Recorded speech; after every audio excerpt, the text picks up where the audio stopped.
എന്നിട്ട് ആ ശിംശുഭാവൃക്ഷത്തിൻ്റെ മുകളിൽ ഒരു ചെടി എന്താ മരക്കൊമ്പിൻ്റെ ഇടയിൽ ഒളിഞ്ഞിരുന്നിട്ട് ഈ സീതാദേവി ഇങ്ങനെ കരയുന്നതൊക്കെ കണ്ടപ്പോൾ അവിടെ ഇരുന്നു കൊണ്ട് രാമായണം കഥ മുഴുവൻ അങ്ങ് പറയും. ശ്രീരാമൻ്റെ അവതാരം മുതൽ എല്ലാം, ശ്രീരാമൻ കാട്ടിൽ വന്നതും ഓരോരുത്തരെ കൊന്നതും സീത കൊണ്ടുപോയതും സീത അന്വേഷിച്ചതും ബാലിയെ കൊന്നത്, സുഗ്രീവനെ, അങ്ങനെ എല്ലാ കഥയും അങ്ങ് പറയും. അപ്പോൾ സീത അതൊക്കെ ശ്രദ്ധിച്ചിട്ട് പറയും, ഇങ്ങനെ ഈ രാമൻ്റെ, എൻ്റെ ഭർത്താവിൻ്റെ, എൻ്റെ നാഥൻ്റെ കഥ ആരാണ് ഇങ്ങനെ വിസ്തരിച്ച് പറഞ്ഞത്?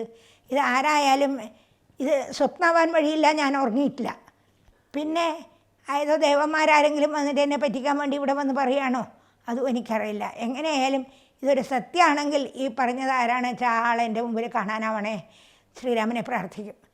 അപ്പോൾ ഹനുമാൻ ചെറിയൊരു കുട്ടി കുരങ്ങനായിട്ട് സീതാദേവിയുടെ മുമ്പിൽ വന്ന് നമസ്കരിച്ചണിയിട്ട് തൊഴുത് നിൽക്കും. അപ്പോൾ സീതാദേവിക്ക് സംശയമാവും, രാവണൻ വേഷം മാറിയിട്ട് വന്നതാണോ ഇങ്ങനെ പറ്റിക്കാൻ വേണ്ടിയിട്ടെന്ന് സംശയമാവും. അപ്പോൾ അതിന് മുമ്പ് ഒരിക്കൽ രാവണൻ വരുന്നുണ്ട് അങ്ങനെ പറ്റിക്കാനായിട്ട്. അപ്പോൾ രാവണൻ വന്നതാണോ വിചാരിച്ചിട്ട് തല താത്തി മിണ്ടാണ്ടിരിക്കും. അപ്പോൾ ഹനുമാൻ പറയും, ഇല്ല അമ്മേ, ഞാൻ അന്യന്മാരാരുമല്ല, ഞാൻ സുഗ്രീവ ഭൃത്യനാണ്, രാമദാസനാണ്, ഹനുമാനാണ്, വായുപുത്രനാണ്, എന്നെ അമ്മ സംശയിക്കണ്ട പറഞ്ഞപ്പോൾ വിശ്വാസമാവും. അപ്പോൾ എന്നിട്ട് ചോദിക്കും, നീ എങ്ങനെയാണ് ശ്രീരാമൻ എങ്ങനെ ഈ കാട്ടിലുള്ള വാനരന്മാരും നിങ്ങളൊക്കെ ആയിട്ട് ബന്ധം ഉണ്ടാവാൻ ഇടവന്നത്, എന്താണ് അതിന് കാരണം എന്നൊക്കെ ചോദിച്ചപ്പോൾ ഈ രാമായണം സീതയെ കട്ടുകൊണ്ടുപോയ ദിവസം മുതലുള്ള കഥ മുഴുവൻ ഹനുമാൻ സീതാദേവിയെ പറഞ്ഞ് കേൾപ്പിക്കും.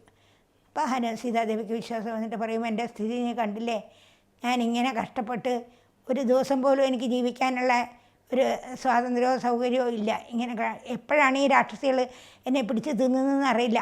രാവണൻ വന്ന് പറഞ്ഞിട്ടുണ്ട് രാക്ഷസിയോട് 3 മാസത്തിനുള്ളിൽ ഇവളെ പറഞ്ഞ് എനിക്ക് അനുകൂലമാക്കണം, ഇല്ലെങ്കിൽ ഇവളെ കൊന്നേക്കെന്ന് പറഞ്ഞിട്ടുണ്ട്. അപ്പോൾ എപ്പോഴാണ് രാവണൻ്റെ ആൾക്കാരെന്നെ ഈ രാക്ഷസ സ്ത്രീകളെന്നെ കൊല്ലുന്നതെന്ന് അറിയില്ല.